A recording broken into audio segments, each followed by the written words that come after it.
देखिए प्लेन का इंजन कैसे काम करता है। क्या आपके मन में भी कभी ये ख्याल आया है कि आखिर ये इतने बड़े बड़े प्लेन्स हवा में उड़ कैसे जाते हैं?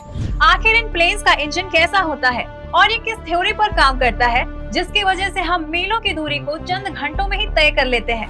तो शायद आप ये तो जानते ही होंगे कि अब प्लेन्स में जेट इंजन का इस्तेमाल किया जाता है, क्योंकि जेट इंजन ने स्पीड की परिभाषा ही बदल दी है। तभी तो आज कई मीलों की दूरी भी छोटी लगने लगी है। दरअसल एक वक्त था जब कोई भी व्हीकल 30 किलोमीटर प्रति घंटे की स्पीड से चलती थी। उसके बाद मॉडर्न ऑटोमोबाइल का दौर आया। इंटरनल कंबशन इंजन्स ने भी स्पीड को बहुत आगे तक पहुंचाया और फिर टाइम आया जेट इंजन्स का। तो चलिए क्यों ना हमारे आज के इस वीडियो में हम यही जानते हैं कि आखिर ये जेट इंजन्स काम कैसे करते हैं और इसकी खोज किसने की। लेकिन अगर आप प्लेन के इंजन के काम करने के प्रोसेस को अच्छी तरह से समझना चाहते हैं तो वीडियो को स्किप करने की गलती बिल्कुल भी नहीं करिएगा। देखिए सबसे पहले तो आपको ये बता दें कि जेट इंजन का इस्तेमाल मेनली एरोप्लेन्स और रॉकेट्स में किया जाता है। दरअसल जेट का मतलब होता है एक धारा और जेट इंजन एक ऐसी मशीन है जो लिक्विड फ्यूल को पुशिंग फोर्स में कन्वर्ट करती है और ये पुशिंग फोर्स एक जेट के रूप में मिलता है। इसे थर्स्ट कहते हैं, यानी इसमें फ्यूल को जलाकर गैस में कन्वर्ट कर दिया जाता है। इसी गैस को जेट के रूप में पीछे की ओर से निकाला जाता है जिससे प्लेन आगे बढ़ने लग जाता है। जेट के रूप में ईंधन की गैस को निकालने के कारण ये जेट इंजन कहलाते हैं। ये सुनकर शायद आपको न्यूटन के थर्ड लॉ की याद आ गई होगी, है ना? दरअसल जेट इंजन न्यूटन के थर्ड लॉ पर ही काम करता है, यानी क्रिया के विपरीत प्रतिक्रिया। जैसे हवा भरे गुब्बारे में अगर छोटा सा छेद कर दिया जाए तो कैसे गुब्बारा तेज हवा छोड़ते हुए हवा निकलने के उल्टी दिशा में आगे बढ़ने लगता है, तो ठीक वैसे ही काम करता है ये जेट इंजन भी। मौजूदा वक्त में हवाई जहाज में 2 से 6 इंजन लगे होते हैं, एयर कूल्ड 4 और 6 सिलेंडर पिस्टन इंजन।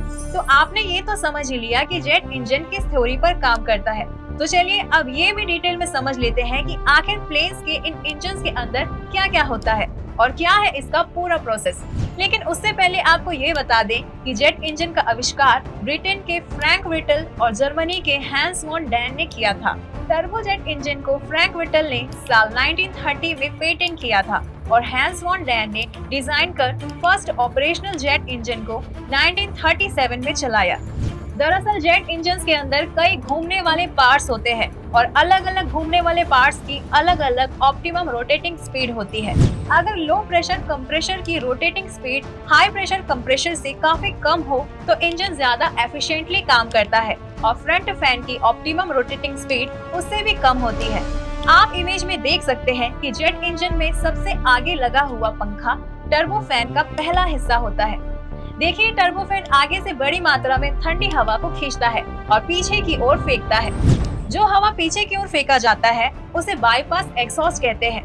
अब ये बाईपास एग्जॉस्ट आगे से जितनी हवा लेता है उसका करीब 90% से ज्यादा हवा को पीछे फेंक देता है।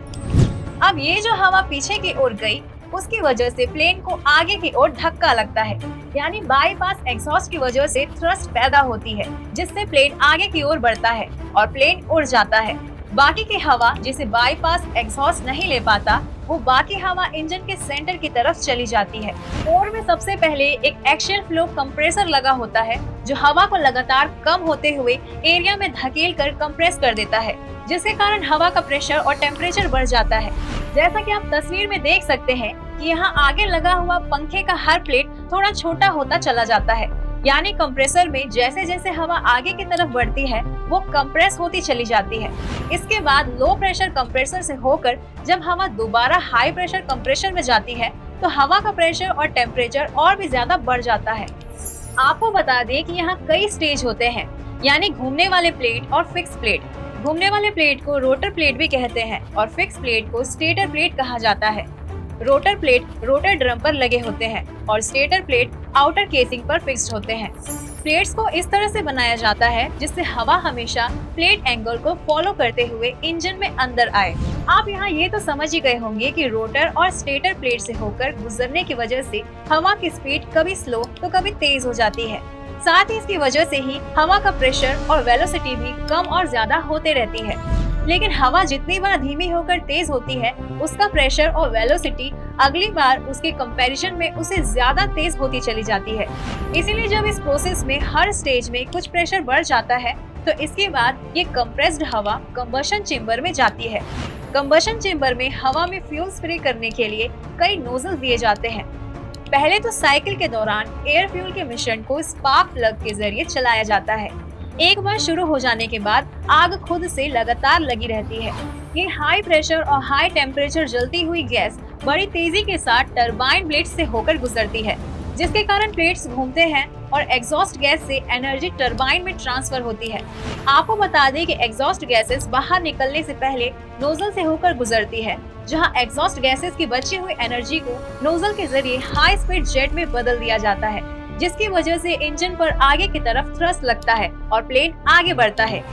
ये तो बात हुई प्लेन के आगे बढ़ने और उड़ान की, लेकिन अब बात करेंगे प्लेन को रिवर्स चलाने की। ना, इसका मतलब ये नहीं हुआ कि प्लेन को पीछे लेना है। हो सकता है कि आपने भी कई बार ये सुना होगा कि जब प्लेन को रनवे पर उतारना होता है या उसे रोकना होता है तो उसे रिवर्स चलाना होता है। ऐसा ज्यादातर रनवे के छोटा होने पर करना पड़ता है। दरअसल जब प्लेन को आगे बढ़ाना होता है तब हवा बाईपास एग्जॉस्ट के जरिए सीधे जाती है, लेकिन रिवर्स इंजन के वक्त इस हवा को बीच में भी रोक लिया जाता है, यानी बीच में एक ऐसा सिस्टम लगा दिया जाता है जिससे हवा सीधे न जाकर फिर से उसी दिशा में चली जाती है जिधर से आ रही थी। ऐसे में होता यह है कि इंजन तो चलती है लेकिन प्लेन के पास पावर नहीं रह जाता है। तो ऐसे में जब भी प्लेन को लैंड कराना हो या फिर रोकना हो तो पायलट रिवर्स के लिए उस अवरोध को बटन दबाकर खोल देता है, जिससे इंजन तो चलता है लेकिन क्राफ्ट का पावर कम हो जाता है और प्लेन धीरे धीरे रुक जाती है।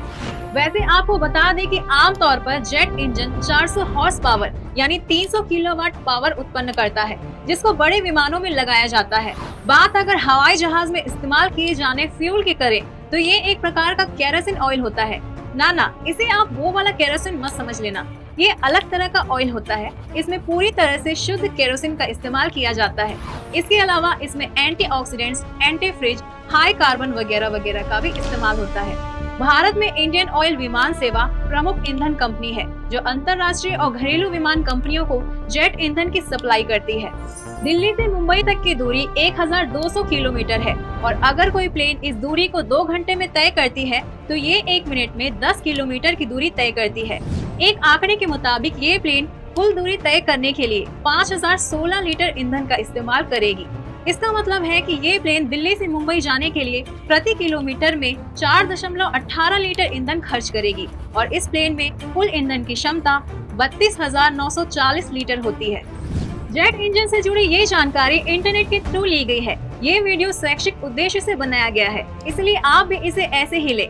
अगर ये वीडियो आपके काम आई हो तो नीचे कमेंट सेक्शन में लिखकर जरूर बताएं और इसे अपने दोस्तों से भी शेयर करें। चैनल को सब्सक्राइब करने के साथ ही हमारे फेसबुक पेज को लाइक और फॉलो कीजिए। धन्यवाद।